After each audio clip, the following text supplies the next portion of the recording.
book 60 of 2019 was Born to Run by Christopher McDoughall. So I got recommended this book by someone that I used to run with probably about a year ago now, I would say. And I just, you know, had other books that I wanted to read that I didn't get round to it, so I was kind of a little bit at a loss of what to read, so I kind of bought this one. It's not amazing. There are bits of it that are very interesting and it is quite inspirational at times, but overall, I don't know if this is because it's on audio rather than actually reading it, but the chapters are put together really weirdly. Like there's kind of some chapters on like a race that's happened, but it's happened in the past, and then there's a race that's happening in the present time, but then it's intersected by like a chapter on barefoot running, and it's intersected by a chapter on the evolution of running, and it's kind of all just put together a little bit sloppily. So it was really confusing to know, like, am I in this time, am I in another time? And I think that's just simply because I was listening to it on audio, probably my fault, like, but it just, I mean, I don't know if anyone's read it, like, actual book, if they feel the same, but that kind of was confusing. Another thing that was confusing is there's a lot of kind of, like, Spanish phrases and Spanish, like, people's names, because obviously they're in Mexico, or Mexican names, and so I couldn't really, like, you know when you like don't know someone's name, and because obviously I'm listening to it on audio, I couldn't really picture who the person was, so I didn't have a concept to attach to them, so it was really, really difficult. Like, obviously I could think of Jen and Billy and Barefoot Ted, and I could, you know, the man that sits outside with the limes, like, I can remember him but I don't know his name. So it was really difficult to kind of attach names to people, like, so like I kind of can imagine some of them, but I don't remember their names. And that might again be my fault because I have issues with my phonological loop at the best of times, so I can't really remember the sounds of things unless I like try and put it into my mind with conscious effort. And I need to kind of associate it with something visual, so I find that really kind of difficult on audio. I don't think it translates well to an audio book for that reason, but that could just be me. What I did like was the fact that, so this book is basically, Born to Run comes from the, I'm just looking at who to actually say it, Tarahumara tribe in native Mexico. And they're like tribespeople that have been running all their lives, like it's a cultural thing for them to run.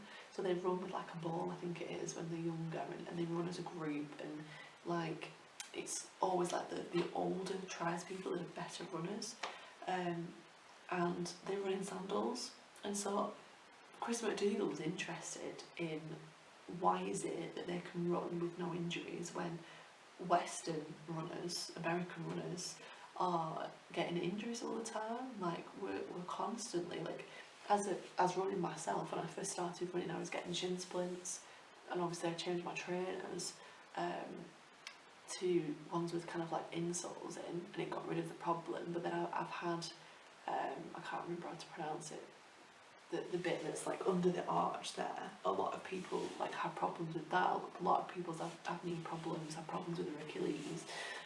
It's kind of a well-known phenomenon that runners like hurt in places on their foot and their knee, and you know, like hip problems and stuff as well.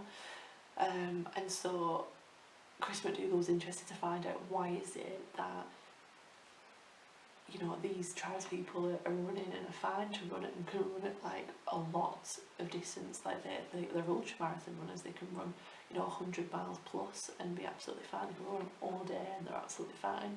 Like why is that possible when, and you know, and to not get injured as well, and they're running in sandals? It just seems like absolutely bizarre. But what it kind of transpires is that the reason why we have so many injuries is because of the modern running shoe and how bad it is for our feet. Our feet need to strengthen and like feel the ground and to allow us to run in a certain way that's better for our bodies, and so by kind of cushioning them with you know, big kind of like shoes, you're actually, you know, causing yourself more injuries. It's better to run in like, you know, flat kind of trainers. Not even trainers, like they've got these barefoot things that have been designed now, haven't they? Which are supposed to be better. The problem is you can't go, because we're so used to it, you can't go straight to barefoot running because you'll end up doing yourself injuries that way. You'll end up snapping your Achilles or whatever. So you've got to kind of like build your foot up and stuff, which I think will probably put a lot of people off from trying to try that. And I do know a few people that do barefoot running and they love it and think that it's good. So but it's interesting because there was another chapter as well which talked about the evolution of running.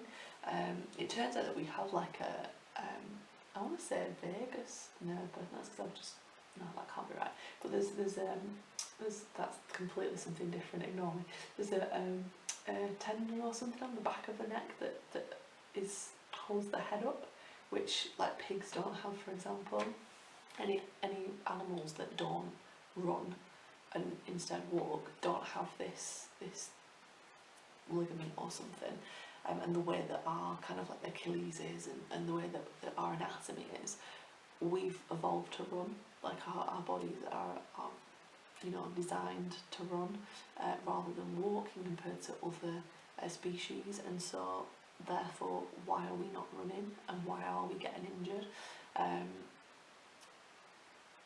So there's a whole chapter on that which is very interesting. It talks about how we've been evolved to be endurance running to be an endurance runner.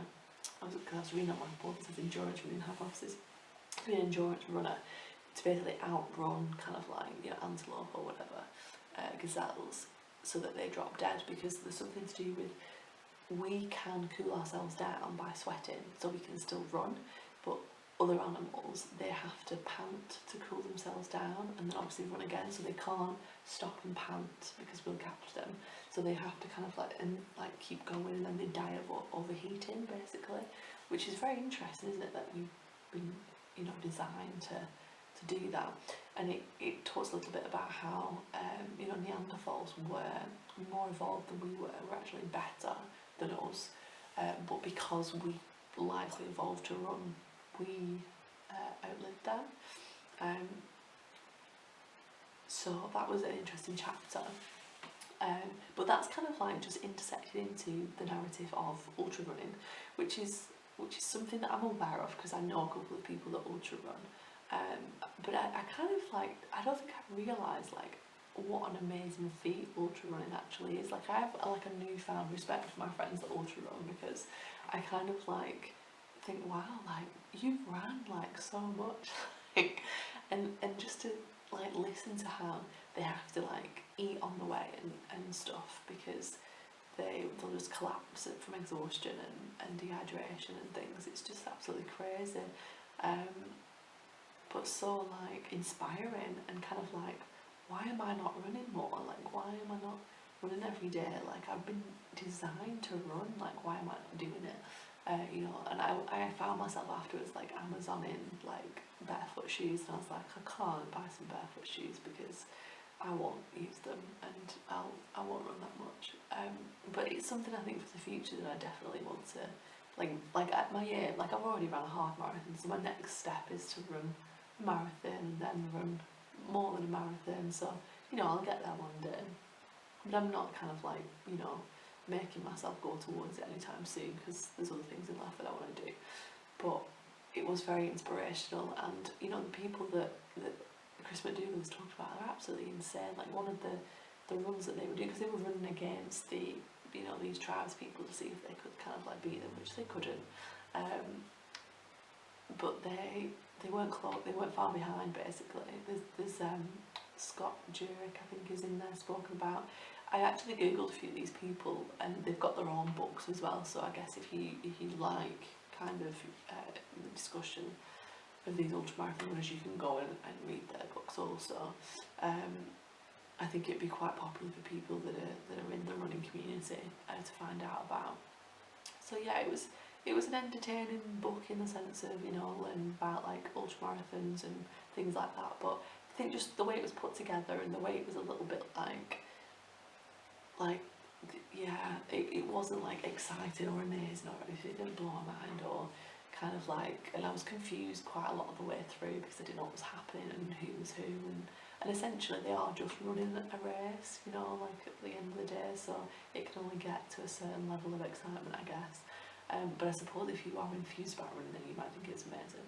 And if you've never heard of barefoot running and, you know, being involved, like, I think I'd heard the endurance running hypothesis before because that's how,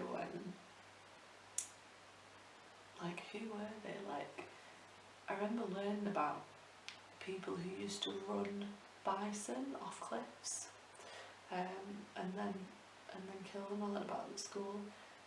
So I kind of like thought, yeah, we probably did run after them and you know, come up with ideas like that to throw them off cliffs and stuff. So that wasn't like particularly new to me. But I guess if it's new to you, then that might be interesting. So yeah.